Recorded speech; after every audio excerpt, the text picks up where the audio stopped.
Hoje, vamos aprender a identificar os minerais usando suas propriedades físicas e tabelas adequadas. Uma propriedade importante para identificar o mineral é conhecer seu hábito ou forma, que será o resultado do agrupamento das células unitárias produzidas de formas diferentes. A halita tem uma forma de quadradinho e seu formato é cúbico. O diamante tem uma forma de balãozinho e seu formato é octaédrico. O zircão tem a ponta de uma pirâmide e seu formato é piramidal. A calcita tem a forma de um quadrado torto e seu formato é romboédrico. O quartzo é comprido e seu formato é prismático. As micas têm formas achatadas e seu formato é tabular. A cianita tem a forma de lâmina de facas e seu formato é laminar. O rutilo tem a forma de agulhas e seu formato é acicular. O asbesto é semelhante a fios de arame retorcido e seu formato é capilar ou filiforme. Se você usar uma força adequada em um mineral, ele vai se romper. Esse rompimento pode produzir superfícies planas e definidas de acordo com a sua estrutura cristalina. E com essa superfície gerada, temos como resultado uma clivagem. A clivagem é uma das etapas da lapidação do diamante. Sabemos que esse rompimento ocorre ao longo das suas ligações fracas, e que nem todos estes minerais possuem clivagem. Mas se um determinado mineral apresenta clivagem, todos os cristais daquela espécie exibirão a mesma clivagem. Um mineral pode apresentar clivagem perfeita, boa, ruim ou ausente. Um exemplo de clivagem perfeita são as micas. Mas se esse mineral se romper e não apresentar uma clivagem, será chamado de fratura. Vidros e substâncias amorfas sempre vão apresentar fraturas.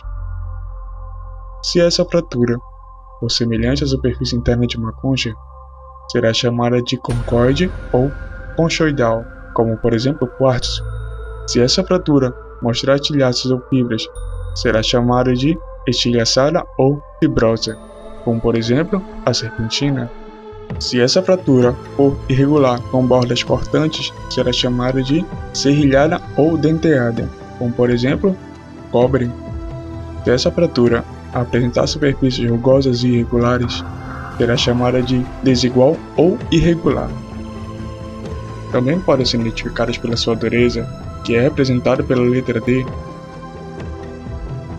A dureza é a resistência que o mineral oferece ao ser riscado por outro mineral, ímã ou canivete.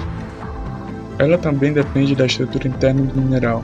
Quanto mais forte for a união entre seus átomos, mais resistente será o mineral.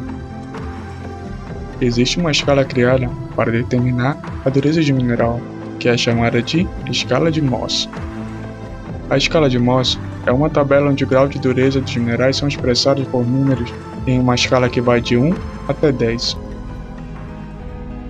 O talco, que é de número 1, sempre vai ser o mineral menos resistente e poderá ser riscado com a unha. A gipsita, que é de número 2, vai ser sempre mais resistente que o 1, também poderá ser riscado por uma unha ou pelos minerais superiores a 2. A calcita, que é de número 3, vai ser mais resistente que os minerais anteriores e poderá ser riscado por uma moeda de cobre ou por minerais superiores a 3. A fluorita, que é de número 4, vai ser mais resistente que os minerais anteriores, poderá ser riscado por um canivete ou por minerais superiores a 4. A apatita, que é de número 5, vai ser mais resistente que os minerais anteriores e poderá ser riscado por um canivete ou por minerais superiores a 5. O feldespato ortoclásio, que é de número 6, vai ser mais resistente que os minerais anteriores e poderá ser riscado por uma lima ou por minerais superiores a 6. O quartzo, que é de número 7, vai ser mais resistente que os minerais anteriores e poderá ser riscado por minerais superiores a 7. O topázio, que é de número 8, vai ser mais resistente que os minerais anteriores e poderá ser riscado por minerais superiores a 8. O Corydon, que é de número 9, vai ser mais resistente que os minerais anteriores e só poderá ser riscado por minerais superiores a 9. Já o Diamante, que é de número 10, vai ser mais resistente que todos os outros minerais e só poderá ser riscado por ele mesmo. Seus átomos de carbono estão tão intimamente ligados entre si que nenhum outro mineral é capaz de separá-los. Minerais também podem ser identificados pela sua tenacidade.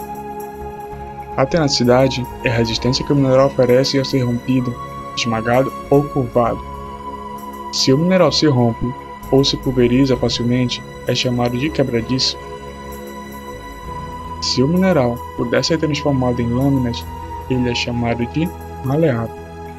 Se o mineral puder ser cortado em lâminas por um canivete, ele é chamado de séptil, como por exemplo a gipsita. Se o mineral puder ser estirado em forma de fios, ele é chamado de dúctil. Se você curvar o mineral e ele permanecer na forma alterada, será chamado de flexível. Mas se você curvar o mineral e ele voltar ao seu estado original, será chamado de elástico, como por exemplo as micas. Os minerais também podem ser identificados pelas suas propriedades ópticas, sejam elas causadas por composições químicas, purezas ou absorção de luz. Minerais que apresentam uma cor fixa são chamados de idiocromáticos. Temos como exemplo a malaquita, ela sempre terá uma cor verde. Minerais que não apresentam uma cor própria são chamados de alocromáticos.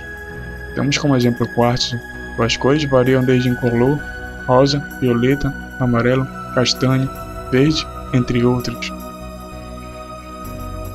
Minerais também podem ser identificados pela sua cor do traço, muito útil para identificar minerais opacos. Essa é a cor do pó fino deixado por um mineral ao riscar uma peça de porcelana polida. A placa de porcelana tem dureza aproximadamente 7 e por isso não pode ser riscada por minerais de maior dureza, ou então será riscada pela porcelana. O mineral tem a capacidade de absorver ou não a luz que recebe. Isso é chamado de diafaneidade e são classificados em minerais transparentes, que são aqueles que não absorvem luz ou absorvem pouco, podendo ver através deles, como por exemplo, quartzo.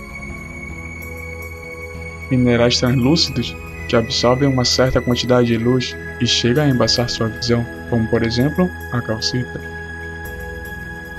E minerais opacos, que absorvem toda a luz e não se pode ver o outro lado, como por exemplo, o ouro. Também podem ser identificados pelo brilho, que é o reflexo da luz na superfície do mineral. Os minerais podem ter brilho metálico ou não metálico. O brilho não metálico pode ser denominado das seguintes formas: ceroso, que é semelhante à cera de uma vela, exemplo, a calcedônia. Vítreo, que é um mineral que tem um brilho semelhante a um vidro, como por exemplo, o topázio. Resinoso, um mineral tem a aparência de uma resina ou de verniz, como por exemplo, o enxofre nativo. Gorduroso, um mineral parece estar coberto por uma camada de gordura ou óleo, por exemplo, a halita.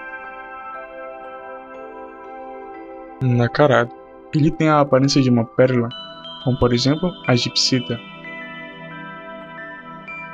Sedoso, o mineral tem a aparência de uma seda, como por exemplo, o asbesto. Adamantino, o mineral tem um brilho de um diamante, por exemplo, o próprio diamante. Os minerais também podem ser identificados pelo seu magnetismo. Nosso exemplo é a magnetita, que é formada por óxido de ferro e é a fonte mais valiosa de minério de ferro. É a pedra-ímã mais magnética de todos os minerais da Terra e foi utilizada na fabricação de bússolas. O nome magnetita vem de uma região da Grécia onde antigamente ela era encontrada. Esse lugar se chama Magnésia e quer dizer lugar das pedras mágicas.